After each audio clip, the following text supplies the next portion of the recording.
Hi and welcome back to my channel. I'm Simon and today I'm here with, well, as you'll have seen from the thumbnail title, I am back with my August reading wrap up. So all the books that I read in August, from the amazing to actually a DNF, with some books and some lovely books in between. Before that though, I thought I would just mention another lovely thing, which is an initiative that I am supporting. It's not a spawn, it's not an ad. I bought this t-shirt my very self, but it's bookish and I thought you lot would like it. It's supporting basically libraries in Birmingham, which are under the threat of closure. And it is an initiative that Punks and Chances are doing with Black Country Type, and they have found this old logo from Selly Oak Library and written, put "Libraries Give Us Power," which is from the Manic Street Preachers song "A Design for Life," which feels very current right now with like the Oasis revival and everything. I saw Oasis at Nebworth, so I don't feel like I need to go back and see them again. Anyway, moving on. They have done these t-shirts in collaboration to raise money to print a print version, that would make sense, of Brum Library Zine, which is a project that the poet Liz Berry and the author Catherine O'Flynn have started, where people are going to be raving about libraries in this zine to kind of highlight the importance of libraries, but also hopefully to sort of raise awareness, possibly raise some money, etc., to support libraries in Birmingham. So I thought I would mention it to you lot. It's very autumnal. I feel like this is bringing autumn to this video, frankly. And anyway, that's just something I wanted to very, very briefly mention. I'll link all of their links down below. Let's get cracking with the books. So I read, I was going to say 10, but it's really 9.5 because I did DNF one book in August. I'm going to go through the order in which I read them, and delightfully August started with an absolute banger for me, although I have seen a couple of people not love it so much on the internet, but I'll talk about that in a bit. This is a book that I did not know this author had coming out. This author is one who I'll often describe as a favourite author, even though I've only read one of her books, her debut actually. But it was so good, and I should say it normally takes like 3 books for an author to become, 3 books that I love for an author to become a favourite author of mine, or for me to sort of, put them into that I'm overthinking it and overtalking it. Basically, I really loved this author's debut, and so they instantly sort of shot there. And what I loved about that debut so much was this sense of tension and brooding that builds and builds and builds, and that very much happens in this interlinked collection of short stories. What is the book? It is Highway 13 by Fiona McFarlane, and her debut was The Night Guest, which is about a woman who believes at night she can hear a tiger walking up and down the hallway outside her bedroom. And if that doesn't entice you to want to read that book, I don't know what will. But we're not talking about that book. We're talking about this one, which I thought was an absolute corker. So as I said, it's an interlinked collection of short stories, and this is less about characters coming back and forward into the stories, although there are occasional nods, but more that the stories all evolve around one particular incident, and that is a serial killer in Australia. And what we do is we follow events way before it and then out into the future, past 2024, and see how this incident has affected some people's lives really clearly, directly, and then in other ways and then for other people in more, what's the word I want to use? I guess nuanced, slight ways. And I thought this was done so brilliantly, because one thing that Fiona McFarlane does, which I think is brilliant, is never have a single story in the perspective of the killer. It's not about them, although there is one story about somebody who is playing him in a movie. And yeah, I just thought this was so well done, and I was so captivated. And what it really made me think, after having read the whole collection, was that society has this obsession with serial killers, and quite often that's at the expense of the victims. And here you sort of find these characters, some who have a grim fascination with it, some who want nothing like they don't want anything to do with it because it genuinely affected them and they were, you know, around the events that happened. Others who are doing true crime podcasts in the future, and you know, the way it looks at all of that I thought was absolutely superb. There wasn't a dud in here for me really, with possibly the exception of the podcasty one, because it felt a little bit, I don't know, it felt, I don't want to say try hard, but it did feel a little bit try hard.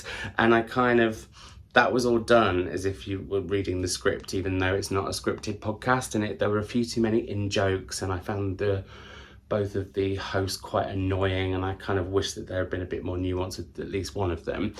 But when it comes to other stories, and again, well, I say again, I'm thinking there's quite a few books I don't want to spoil by saying too much in this wrap up, but I thought that this, yeah, it just found that perfect balance between each of the stories having this unsettling sort of brooding atmosphere, but at the same time it never felt like a voyeuristic look at serial killers or murders. Sorry, I'm trying not to edit these videos because quite a few of you have said you've enjoyed the recent, well, less edited or completely unedited videos that I've been putting out. However, I need to stop because it's a really grey, dismal day, but it's a bit muggy, so I just needed to open the window. Anyway, what was I saying? Yeah, I thought this was just a brilliant collection of short stories that really highlighted how we have become kind of obsessed with serial killers and how the nuances around that, basically. It really made me think that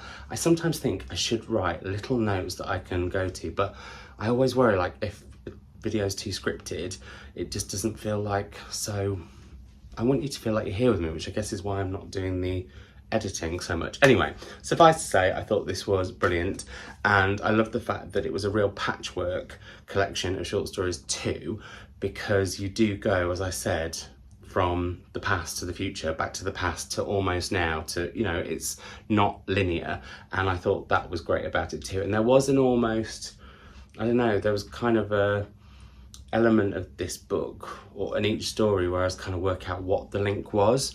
And again, I think Fiona McFarlane was trying to highlight why our brains do that and why we always want to kind of, I don't know, maybe that's another reason that we're fascinated by true crime, because we want to try and kind of solve stuff or work out if we could have worked out what was going on.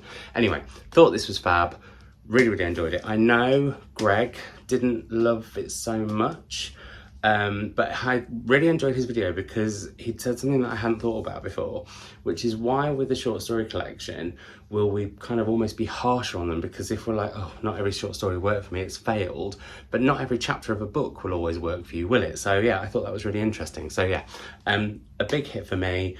I know it's not been a hit for everyone else, but yeah, I really enjoyed that one. Then we have a book that I enjoyed the experience of reading because I was doing it as a buddy read with someone fabulous, but actually didn't really overall enjoy the book as much as I was hoping to. It is a book that has been languishing on my bookshelves for quite a while, and it's Paul Takes the Form of a Mortal Girl by Andrea Lawlor, or as my book buddy, reading buddy, Nathan of Nathan's Nook, his channel I'll link down below. I'll also link Greg's channel down below. But as Nathan would say, it's Paul Takes the Form of a Mortal Goyle. And this I was so intrigued by because I'd heard amazing things about how the main character of this novel can change their gender and their body parts almost at will. And when the book starts, it is full-on salacious, saucy, delightful smut, as we basically follow Paul having sex with lots of different people and changing their gender as they go.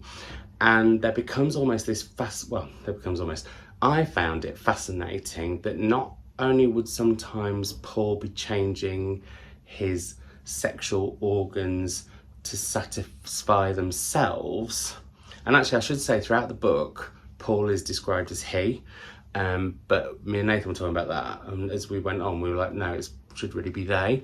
But anyway, I'll come back to that in a little bit because I did have a few questions around what I think this book, well, I'd have a feu questions about what this book was trying to say about trans bodies and people and the fluidity of it all. But anyway, what I was saying originally, wow, see, I should edit really, shouldn't I? Let's all be honest. Let's have a vote about it down below. But what I was saying was that I found that really interesting, how Paul changing their body for their own sexual gain, sometimes being just making themselves a little bit taller so they were attracted to certain people, or making their body shape around another body, I thought was really interesting, so that they got pleasure. But then the bit that kind of I felt came more and more to the fore was the fact that Paul was changing often to satisfy the other person. So there's quite a lot of talk about the size of genitalia for different people, and I found that really interesting, because also, again, a bit like how as society we're quite obsessed with serial killers, as society we are pretty much obsessed with bodies, and this book looks at all of the different bodies and how they can be fetishized in some way. So I thought that was really, really interesting. The book for me really dragged in the middle. I don't want to give too much of the story away, but I think it's fair to say that Paul settles-ish, and that for me just dragged. I found it occasionally a bit insipid and a bit repetitive, and then there's another shift in the book later on which also has more shape-shifting going on, which I found fascinating, that I thought was much better. Like, for me, you could have taken out one big chunk in the middle and this would have been a much more powerful book. That said, my other kind of critique of it, I guess, was I could not work out, and maybe Andrea Lawlor isn't saying anything about trans bodies and the fluidity of gender and sexuality, but in its very essence, that is what this book is. But I didn't really feel like at any point Paul interacted with someone whose gender had changed or identified their gender differently. And that to me felt like it was like a missed opportunity, I think, because I think that would have added extra layers to this. Shape shifting comes up later, and I won't give anything away by saying any more, but I found that fascinating, and looking at mirroring and looking at vanity, and looking at whether we truly ever can love ourselves from the outside, that I thought was all very interesting. But really, I think this book meandered a little too often and sort of lost its way. And I know, talking to Nathan, he'd seen that it'd taken 15 years for Andrea Lawlor to write this book, and he was very much like, it's inexcusable therefore that it's so meandering, and I get that too. But I also can imagine it was quite a hard book to write, and I don't know, I enjoyed the smut. It did get a lot. At one point I was like, oh, I'd like some characteristics or character traits or maybe a bit of personality thrown in. But, and that was the other thing, I think Paul always felt like an enigma to me, and I wanted maybe a little bit more insight, because you're told various different origin stories of Paul through fairy tale, which I did like. There's a fairy tale element in this book that I really, really enjoyed. So there we go. That's Paul Takes the Form of a Mortal Goyle by Andrea Lawlor. Then we had an absolute banger, and this is, I'm sure, going to be one of my absolute favourite books of the year. It's Passiontide by Monique Roffey. I absolutely loved The Mermaid of Black Conch. I was one of the judges on the Costa Prize when it won the overall Costa Book of the Year. And so I was really excited to see what Monique followed that book up with, and also have all of her backlist books that I also really, really need to get to, because this reminded me what an amazing writer she is. This is set after a festival on a Caribbean island where the body of a dancer and drummer is found, and initially people are just like, oh, it's another body, because there's been a lot of women killed on this island, and as a general rule the politicians and the police kind of overlook it. However, this woman was from abroad, and so it gives the whole murder an international focus and an opportunity therefore to really sort of make a stance. And we follow 4 different women on the island. We have Charlene, who is she's the one who's a journalist, yes. Tara, who is a local activist. Gigi, who is notorious on the island for starting a sex workers collective. And we have Daisy, who's seen as the first lady of this island, and we follow their various different stories, learning about their pasts and learning about their thoughts on what's been going on with these women being killed, and how everything changes after this murder, and how it's a real moment of protest. And what I thought was brilliant about this was not only do we get to find out about these 4 women with all of their they're very complex characters, and in some ways you'll really, really love them, and sometimes you'll be like, oh no, what are you doing? And sometimes you'll be like, you really think that? And I love the way that Monique gives you a whole spectrum of different ideologies, different political points of view through these women, but also at the same time we meet quite a lot of the men on the island. We have a white doctor who feels very out of place but really wants it to be home. We have a detective who's a bit of a wrong-un, and we also have some politicians who are definitely wrong-uns. And again, I was just completely captivated. This reads like a thriller. I really, really found it hard to put down, both because of the plot and things as they get revealed, and kind of you've got this multiple or this dual, I guess, drive, because you want to find out who the murderer is, but also you want to see how this moment is so changing for everyone on the island. And I was just absolutely hooked by it. I thought the characters were fantastic. I thought the prose was brilliant. I thought the power of protest and the people power within this book was utterly phenomenal. So yeah, I absolutely loved it. I have to say, I don't think this cover does the book justice, and I think one of the reasons that I hadn't read it straight away was because I was a bit like, oh, I'm not sure, with the title and the cover I wasn't sure what this book was saying.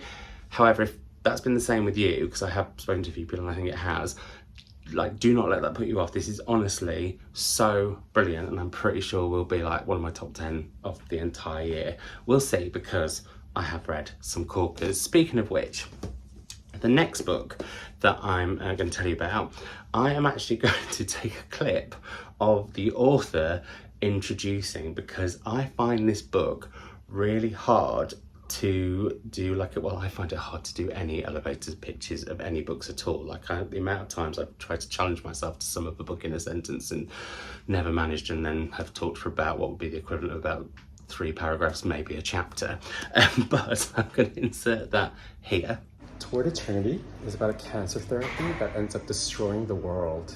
It is also about the power of love and how love outlasts everything, even humanity. That was amazing. It's almost like you wrote it. Yeah. That was Anton and he was talking about Toward Eternity. And if you want to see the rest of that video, I'll link it down below, because we had a great chat about this book. We had a great chat about judging the Booker and the power of the International Booker, and also he gave a corking list of recommendations for books by women in translation. Anyway, he's a translator extraordinaire. This is his debut book, which is what we're going to be talking about, and I've gone off on a tangent again. But yeah, his debut novel, Toward Eternity, he put that so brilliantly.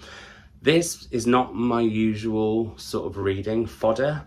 I absolutely loved it, and it's made me think, ooh, I want to sort of dip my toe into some more sci-fi / speculative books, because I was hooked by it, and I loved the fact that it was taking my brain to places that I had not been to for a really long time. I used to read more sci-fi and fantasy and speculative fiction when I was younger, and I would, like to get definitely back into it more.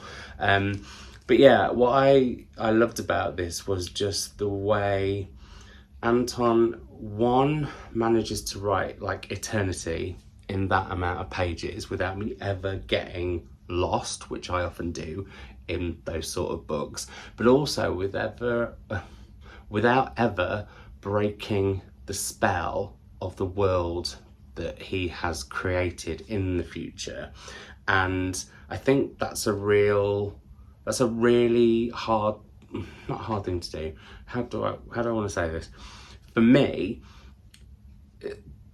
when a book is like almost boundaryless and boundless in the sense of scope that it can have, you can sometimes feel like there's no rules and therefore it can get farcical or can go too far, or you feel like, what, hang on a minute. I never felt that. The world and sort of universe, I guess, that Anton builds always feels fully formed, always feels completely real, even though it's fantastical and phenomenal and all the things that are great. But I just constantly felt like I was there. And what I think he does as well, which is really generous, is you skip different narratives each sort of part of the book. And sometimes I'd have like, again, I don't want to spoil anything, I'd spot a character from earlier that was a nod to something that was happening, or even like I could see the foreshadowing of a certain character, or there'd be a reveal at some point. I go, oh, that makes sense, because, and I love that. I love the way that it's a book that's quite positive about, not AI actually, it's positive about the potential of AI if it's used wisely, and also that it's really a book about love and friendship and soul.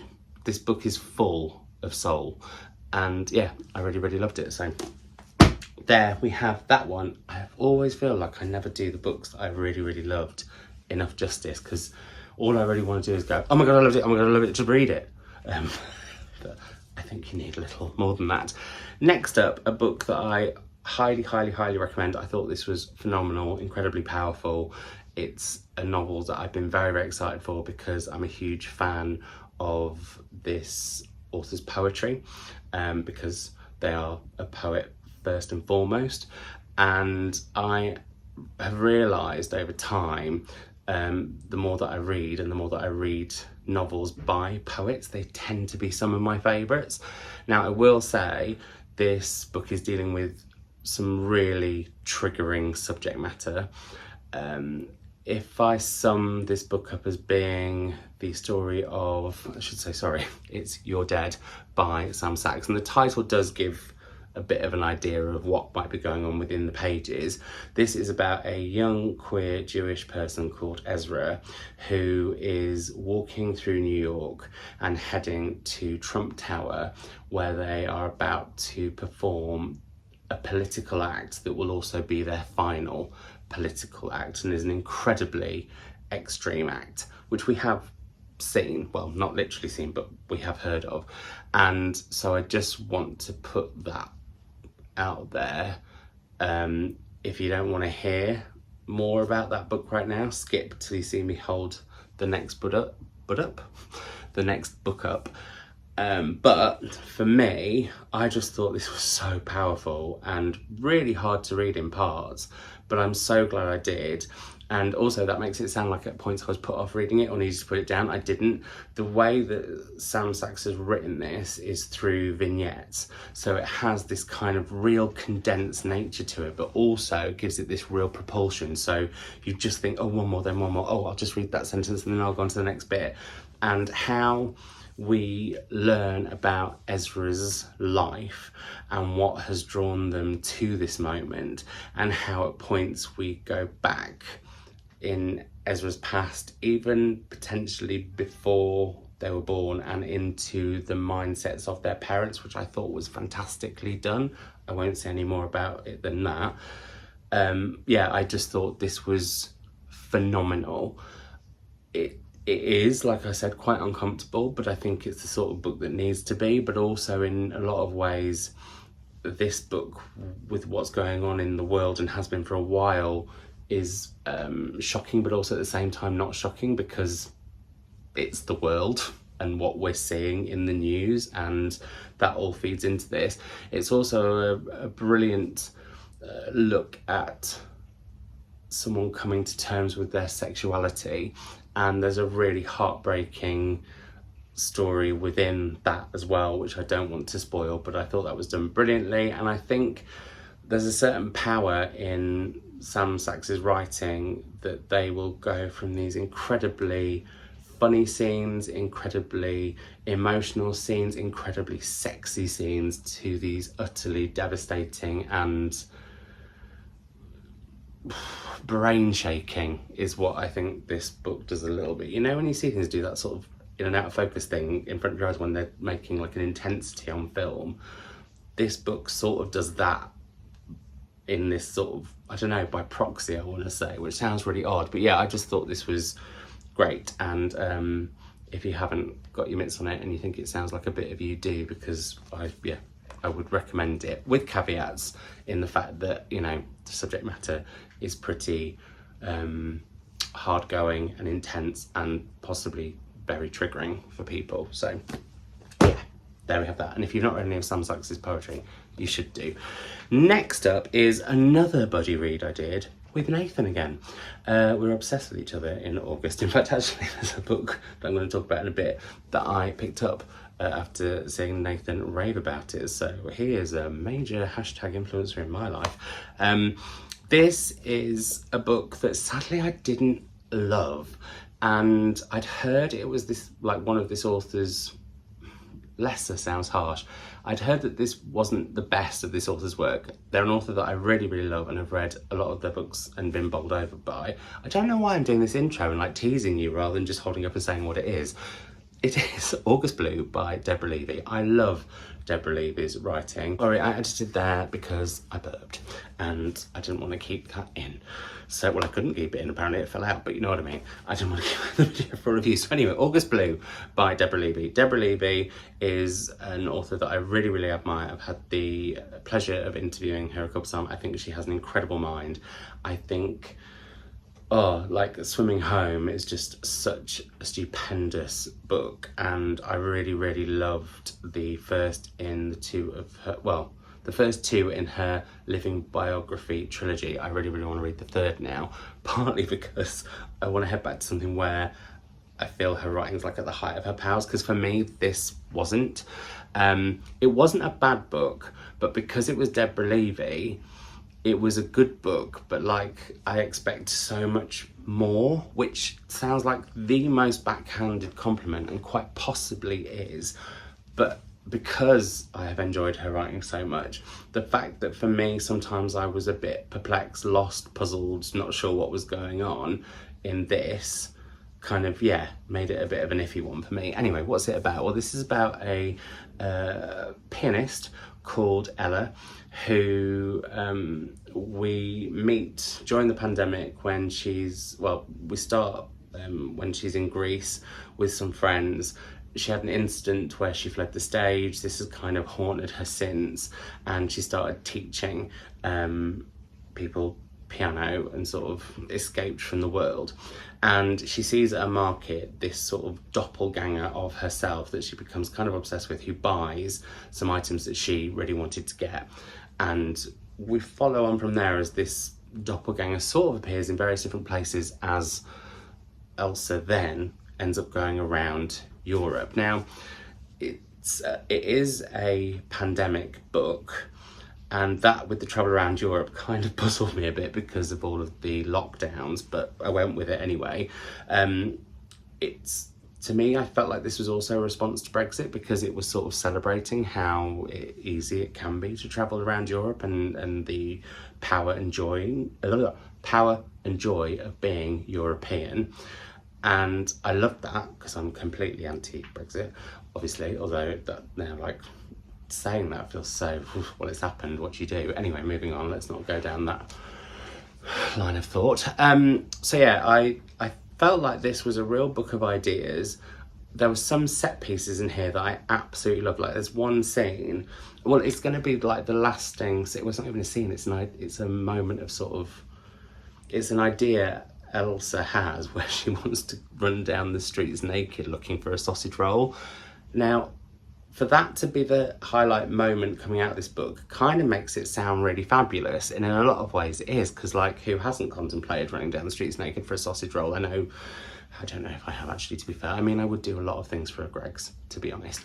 But and that there were some really sexy scenes in here and some really wonderful moments of, I don't know, she captures certain moments between characters really beautifully, even the most awkward of moments, But for me, there were so many ideas in here because there's a lot of stuff around motherhood, there was a lot of stuff around mirroring and doppelgangers, there was a lot of stuff around the pandemic, there was a lot of stuff around music, there was a lot of stuff around being an artist, there was a lot of stuff about the family we choose to have, there was a lot of stuff about inheritance, queerness.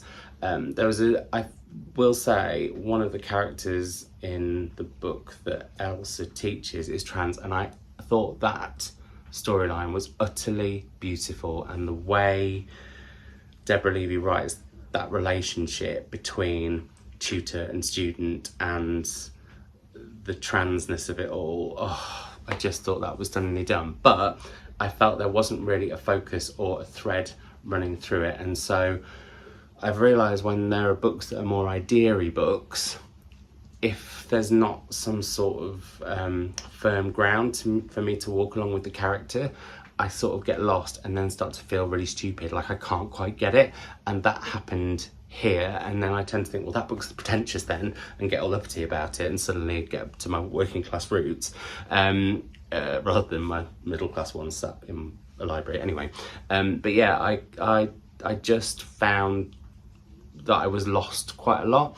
And also, and this is no disrespect to doing the buddy read with Nathan, because it was an absolute joy, and the conversations we had around this were just brittle, and he really made me look at certain aspects in a certain way, which I thought was fab.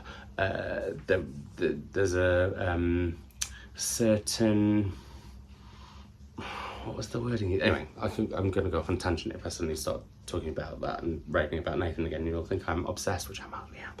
But what was I saying? Yeah, I just found myself a little bit lost and adrift with this book, and I don't know, it just didn't hit the swimming home, hot milk, bang. I don't know what that noise is, but that's the note. It didn't hit that note, which is odd considering it's a book about music. I'm not sure how much I enjoy knowing that I'm not going to have edited that at all, and I think I just sound absolutely daft and ridiculous. Anyway, then on to another book that I absolutely loved in August, and this book I think is going to be, they're not the same at all, but is going to be very like Glorious Exploits for me, where I read it and I really, really enjoyed it, but since putting it down, it's really lingered with me and built and built and built in my brain and become a favourite. But like I said, this is completely different from Glorious Exploits. Nothing similar at all in their storylines. This is set in Madrid, in one of the neighbourhoods in Madrid, where we meet an unnamed narrator who is a young trans person coming to terms with their trans identity, and we follow them. And well, again, I've started talking about it without holding it up. Sorry, this is Bad Habit by Alana S. Portero, translated by Mara Faye Lethem. And as I said, this is about an unnamed trans woman. Our unnamed narrator is a young trans woman who is trying to find themselves in a world where being trans, or even being queer in any way, is not, it's not, well, because in some senses people are fine with it, but also they're really, really not. So society in general is not pro it. However, in certain streets within Madrid, you know, people just accept it and move on. And we have some stunning moments in this novel where our unnamed narrator sees or is searching for other queer people within the streets around them and within society around them, and will spot them and see how they can be demeaned, ostracised, and othered. And I found those moments, as someone who was a young queer kid, often looking for them, or like not themselves and other people, but just like a sign of hope, and seeing that you are out, like there's other yous out there in the world. I thought the way this captured that, and how when you do see these people and they're not treated well, or they're made fun of, or like I said, demeaned or ostracised, how utterly crushing that can be for you. And I just found the emotional rawness of this, absolutely stunning. And a bit like I mentioned with Paul takes the form of a mortal girl and loving like the fairy tale elements, there are folklore and fairy tale elements kind of in here. So not only do we get to meet our unnamed narrator, but we also get to meet the people who live alongside them and around them from their early years. And then we move, there's one point where we do quite a leap actually in time, which I got why that happened. But for me, because I love this book so much, I really wanted to find out what happened in the like 12 or 13 years and wanted to know more. And I'm intrigued as to why the author chose not to do that. This, I should also mention, I ended up reading because it is Dua Lipa's latest pick for the Service 95 book club. And I wanted to read a book by a woman in translation, and so that fit the bill too. I had a few potential. I didn't actually read, well, I read one book by women in translation this women in translation season, and that was shameful. But I want to have more books in translation by women and men, but predominantly by women because I tend to gravitate towards their stories more. But I would like to have that just constantly sprinkled throughout my reading diet. Anyway, I've now gone on so many tangents, I don't know where I'm at. But yeah, I want to watch the video where Dua talks to Alana and see if why that jump happened. But yeah, I could have had this book just be loads bigger, but at the same time, I think maybe the condensed nature of it and the wallop that this book brings is just like so good. Again, I feel like I haven't done a book that I really loved enough justice, but I also don't want to spoil anything because so that's what I was going to say with regards to, and this isn't spoiling anything because it happens early on, but with regards to this sort of fairy tale element, we have like at the start there's these falling angels and you realise that there's something much more sinister going on. Then you meet the crazy old lady on the street that everyone thinks is a witch. Then next door you have Bluebeard, and yeah, that's not literally Bluebeard, but a man that they call Bluebeard because he's not particularly nice. And I really, really love that. So for me, there was just such joyous storytelling in here in a book that is really quite confronting in a lot of ways.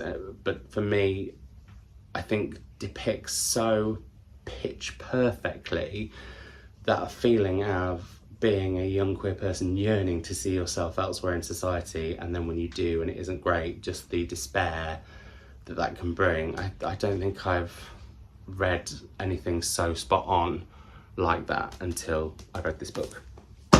So, 2 to go that I finished and then 1 DNF, because next up I read a poetry collection. This is Punk's New and Selected Poems by John Keene, and this is the book that I bought on Nathan's Say So when he raved about it in one of his vlogs. And this is like, I mean, for one, this took me quite a while to read because it's in various different parts, and it is, like I said, new and selected poems. So you've got like 220 odd pages of different poems from different points in John Keene's career so far. I overall absolutely love this collection. I love the way it looks at sexuality, the queerness of most of these poems. I love the way it looked at what it's like to be a black man at different points in the past several decades, but also what it's like to be a queer black man. I think there's a real both vulnerability in these poems as much as there is this honest rawness that sort of slaps you in the face quite often in like the best and most important of ways. There was one segment that I really got a bit lost in. I think it was the penultimate one, Dark to Themselves, which had quite a lot of poems about, I was guessing, people from history. And so I would read the poem out of context and then go and look them up. So what I think I want to do is read that again at some point, but I have read about those people in advance so that I get it a little bit more. And that was the penultimate one. So for me, because all that way I've been sort of spreading them out but devouring each section like when I got to them because I was loving them so much, that penultimate one sort of I stumbled a bit with that before then getting back on track with the final section. There's one poem that I don't think I'm ever going to forget, which is about drawing a bunny. That's all I'm going to say. I also really loved, where's the one that I really loved? I mean, some of them are so sexy and steamy. That was one thing that I just wasn't expecting, but I thought that was brilliant. A poem called Blackness, I will never forget. Yeah, there's just so many in here that I absolutely loved. Some of them are just very short and to the point. There was one though that really like tested me, because I was like, how am I meant to read this? But I quite enjoyed the sort of mystery and trying it out and playing with different ways of sort of reading it. I really loved that. And then there's another poem actually called Grind, which is about Grindr and looking for sex online, where you can almost read it that way or that way, and I thought that was really genius too. And yeah, like I said, I liked the vulnerability, I liked the honest rawness. I just thought this was a really, really, really, really, really strong collection. Possibly a little bit long, but like I said, I read it over different, like I would read a different section, not even like day after day after day. I'd like read a section, maybe another one the next day, then maybe have a few days off and then go back to it, and I loved it. I loved reading it like that, because quite often with poetry collection I do sort of just inhale them. So we have that one. Then penultimately, a book that I'm not going to say too much about, because I think even to give some of the things that seem so obvious about this book away does it a disservice for a reader. And I know that when I said on Instagram that I was planning on reading this, people sort of told me stuff that they thought wasn't really that big a deal, but actually did. One of those reveals admittedly happens in the first part, but that's still like 80 pages in. I was pretty miffed off that I'd found that out. Anyway, this is The Safekeep by Yael van der Wouden. This I had heard a few things about before the booker, but it was definitely being on the book along list that really put it on my periphery. And when I heard that it was about a young woman living in her parents' house, after the Second World War, her parents have both sadly died, her brothers have moved out, and the brother that's set to inherit it, Lewis, one day says to Isabel, who's the woman who lives in the house, I have this, well, he introduces her to his girlfriend Eva. He's generally sort of binned girls off quite quickly, but Eva seems to be sticking around, and at one point he says, I've got to go away, Eva's going to stay in the house with you, and Isabel does not want that, because she's very territorial about this house and all the objects in it, some of which she believes are being stolen by a maid, and she instantly takes against Eva, and that is all I will say. But I found the writing in this just like absolutely stunning. I really, this for me is a savage catnip book, and the reason I was drawn to it was that I hadn't heard all the stuff that I told you, because I just really told you way more than I meant to. But what drew me to it, and what sort of instantly made me think, oh, I'm going to like this, is one, it was set after the Second World War, and I find the periods in between the World Wars and then for like the first few decades after World War II really fascinating historically. I'd not read about them from I want to say Dutch. I was talking about this the other day. Europe is so close. In fact, I was talking about this to the aforementioned Nathan. Europe is so close, and yet I'm so rubbish at knowing my way around it. But anyway, but yeah, I'd not heard from it from the Dutch angle before. And also this sort of old house where objects are going missing, and this young woman just kind of wants to be there on her own with this territorial nature. That all really drew me to it, and I thought this was absolutely brilliant. And it sadly went in some ways I was expecting, because some people had told me certain things about the book in advance, well-meaningly, but still telling me too much. But there's also, again without spoiling it, in the second part, some elements that just broke my heart, and I also felt very seen, and yeah. And then there's also unexpectedness. That's what I'm going to say. I'm going to shush about that one now, but yeah, I expect to see that do quite well in my books of the year, I would imagine. And then last, but I was going to say certainly not least bit, kind of was least a bit, because this is the book that I ended up DNFing, and I'm so sad about it, because I'd heard, well, I saw the cover, I think, somewhere online. I'm pretty sure it was Bookstagram. I thought, oh, I love the colour combination. I also loved the imagery of fruit on it. And then I found out that it was an interlinked short story collection by an Irish author set in Ireland. I was like, this is my year of like really loving Irish literature. So I was very excited, and I was going to buy it originally when I was meant to be in Dublin, or my plan was to buy it in Dublin when I was going to head out there to meet the lovely Bernie and Chris, who I know thanks to Bookstagram. However, I got COVID and therefore didn't go, but then spotted it in Foyles. Because I haven't mentioned actually, in August I was trying to read all the books that I bought. I ended up buying 10 books and reading 4.5 because this one I DNF'd. What is it, Simon? You're doing it again. You're not holding the book up for ages. It's Old Romantics by Maggie Armstrong, and I think you'll agree that cover is an absolute stunner.